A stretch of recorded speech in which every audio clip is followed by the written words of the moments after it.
সবাইকে স্বাগত। আপনারা যারা পরীক্ষা দিবেন আপনাদের পরীক্ষাটি লিখিত হবে। লিখিত পরীক্ষাটা কি এটা আগে আপনাকে বুঝতে হবে। কোন কোন বিষয় কোন কোন টপিক থেকে প্রশ্ন আসে সেটা আগে বুঝতে হবে। যেমন সন্ধি বিচ্ছেদ, অর্থসহ বাক্য রচনা করুন, তারপরে এক কথায় প্রকাশ, বিপরীত শব্দ, ইংরেজি থেকে ট্রান্সলেট, ভয়েস অথবা প্রিপোজিশন থেকে থাকবে প্রশ্ন, তারপরে শর্ট করে একটি 5 নম্বরের প্যারাগ্রাফ থাকবে, তারপরে গণিত অংশ, সর্বশেষ সাধারণ জ্ঞান থাকবে। এতটুকু যদি আপনি বুঝতে পারেন তাহলে লিখিত পরীক্ষা আপনার পাস করা একদম ইজি। ঠিক আছে, আপনি পরীক্ষায় পাস করতে পারবেন। আর আজকে আমি যে প্রশ্ন প্যাটার্নটি নিয়ে এসেছি, ইনশাল্লাহ এই প্যাটার্ন থেকে 20 থেকে 25 নাম্বার অনায়াসে আপনি কমন পাবেন। শুধু ধৈর্য সহকারে সম্পূর্ণ ভিডিওটা দেখলে আপনি পরীক্ষায় পাস করতে পারবেন। আর বিশেষ করে বলে রাখি, আপনারা যারা পরীক্ষা দিবেন, পরীক্ষার প্রশ্ন প্যাটার্ন যেমন থাকবে সেম প্যাটার্নই একদম শর্ট করে আমরা একটি চূড়ান্ত সাজেশন তৈরি করেছি। সাজেশনটি নিতে স্ক্রিনে দেওয়া হোয়াটসঅ্যাপ নাম্বার রয়েছে, ইমো নাম্বার রয়েছে, দুটোর মধ্যে যে কোনো একটি মেসেজ করে সাজেশনটি সংগ্রহ করুন। সাজেশনের মূল্য মাত্র 100 টাকা। আমি বলি অবশ্যই শুধু তারাই সংগ্রহ করবেন যারা চাকরির কারণে এবং কি বিভিন্ন কাজের কারণে অথবা একটু পড়ালেখা দুর্বল, তারা অবশ্যই প্রত্যেকে আমাদের সাজেশনটি পড়ে পরীক্ষা দিতে গেলে উত্তীর্ণ হয়ে যাবেন। আমার কথা বুঝতে পেরেছেন? অবশ্যই আমাদের সাজেশনটি পড়বেন, ইনশাল্লাহ আপনি পরীক্ষায় পাশ করবেন। 100 টাকা কিন্তু একটা বড় কথা না। আপনি সাজেশনটি পড়লেই পরীক্ষায় পাশ করতে পারবেন। আর আমাদের সাজেশনটির প্রত্যেকটি প্রশ্নের ব্যাখ্যা ও সমাধান সহ পেয়ে যাবেন।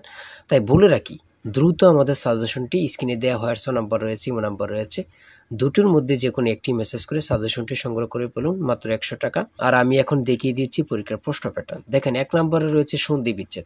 এখানে 5টা সন্ধি বিচ্ছেদ থাকবে। যদি আপনি পারেন 5টার জন্য 5 নাম্বার দেওয়া হবে। আপনাকে আগে বুঝতে হবে পরীক্ষায় কোন কোন টপিক থেকে প্রশ্নগুলো আসে, কোন কোন বিষয় থেকে প্রশ্ন আসে। মনোযোগ সহকারে সম্পূর্ণ ভিডিওটা দেখেন। এখানে রয়েছে সন্ধি বিচ্ছেদ। এখানে সন্ধি বিচ্ছেদ থেকে প্রশ্ন থাকবে। ঠিক আছে, আপনি যদি পারেন তার জন্য 5টার জন্য 5 নাম্বার পেয়ে যাবেন।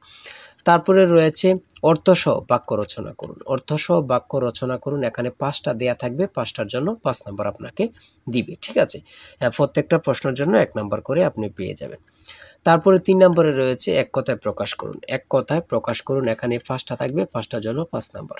বুঝেন কিন্তু আপনারা এখান থেকে প্রশ্ন ওখান থেকে প্রশ্ন না খোঁজে আমাদের সাজেশনটি পড়েন। একদম সুন্দরভাবে গোছানো একটি সাজেশন। পরীক্ষার প্রশ্ন প্যাটার্ন যেমন থাকবে সেম প্যাটার্নে আমরা সাজেশন উল্লেখ করেছি। ইনশাল্লাহ আমাদের সাজেশনটি পড়লেই যথেষ্ট। পরে 4 নম্বরে রয়েছে শুদ্ধ করে লিখুন। শুদ্ধ করে লিখুন, এখানে অশুদ্ধ দেয়া আছে, এগুলো শুদ্ধ করে লিখবেন। এখানে 5টা থাকবে। 5টার জন্য আপনাকে 5 নাম্বার দেয়া হবে। তারপরে 5 নম্বরে রয়েছে বাংলাদেশের আর্থ-সামাজিক উন্নয়নে তরুণ উদ্যোক্তার ভূমিকা আলোচনা করো। অর্থাৎ অনুচ্ছেদের মতনে আপনারা লিখবেন একদম শর্ট করে। এগুলো লিখলে আপনাকে 5 নাম্বার দেয়া হবে। আমার কথা বুঝতে পেরেছেন? একটা অনুচ্ছেদ, হ্যাঁ।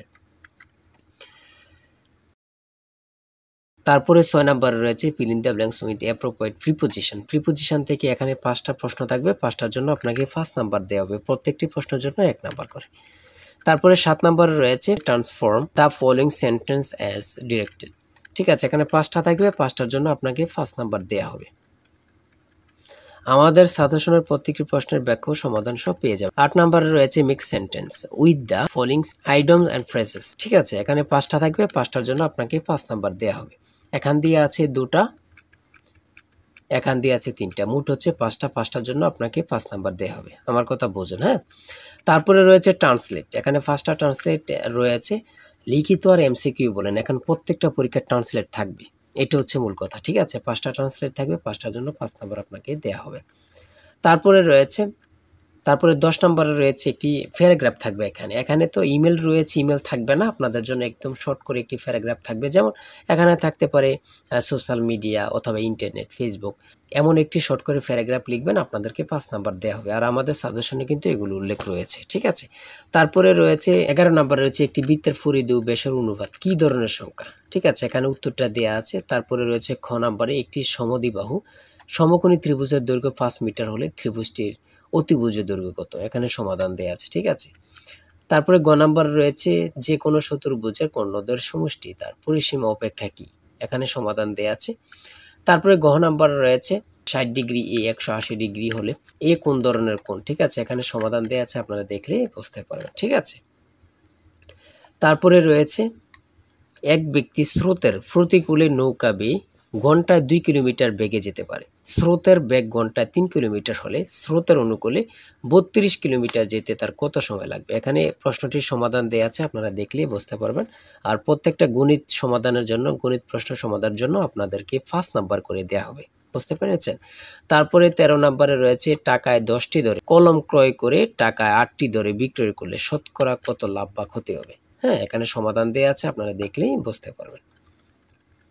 তারপরে মান নির্ণয়ের থেকে একটি অঙ্ক দিয়েছে a - b = 5 এবং ab = 15 হলে a³ - b³ এর মান কত? এখানে সমাধান দেয়া আছে, আপনারা পারলে 5 নাম্বার আপনাদেরকে দেয়া হবে।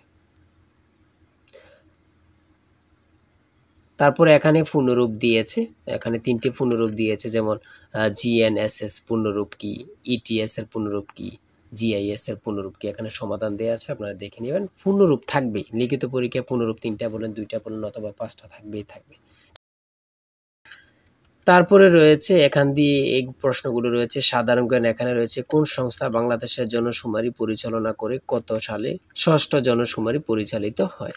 এখানে রয়েছে 2022 সালে। ঠিক আছে, বাংলাদেশ পরিসংখ্যান ব্যুরো তথ্য মতে। হ্যাঁ, তারপরে রয়েছে কম্পিউটারে 4টি আউটপুট ডিভাইসের নাম লিখুন। এখানে যে কোনো 4টা লিখলে হবে, তার মধ্যে স্পিকার, মনিটর, প্রিন্টার ও প্রজেক্টর। হ্যাঁ, এখানে 4টা। ঠিক আছে, তারপরে হচ্ছে স্প্যাম মেইল কি অথবা ChatGPT প্রতিষ্ঠাতা কি? খুবই গুরুত্বপূর্ণ, আপনারা জানেন বর্তমান নিউ ভাইরাল একটা সফটওয়্যার। ঠিক আছে, আপনারা সকলে জানেন। তারপরে রয়েছে কোন কোন দেশ 2026 সালে ফুটবল বিশ্বকাপ আয়োজন করেছে বা করবে?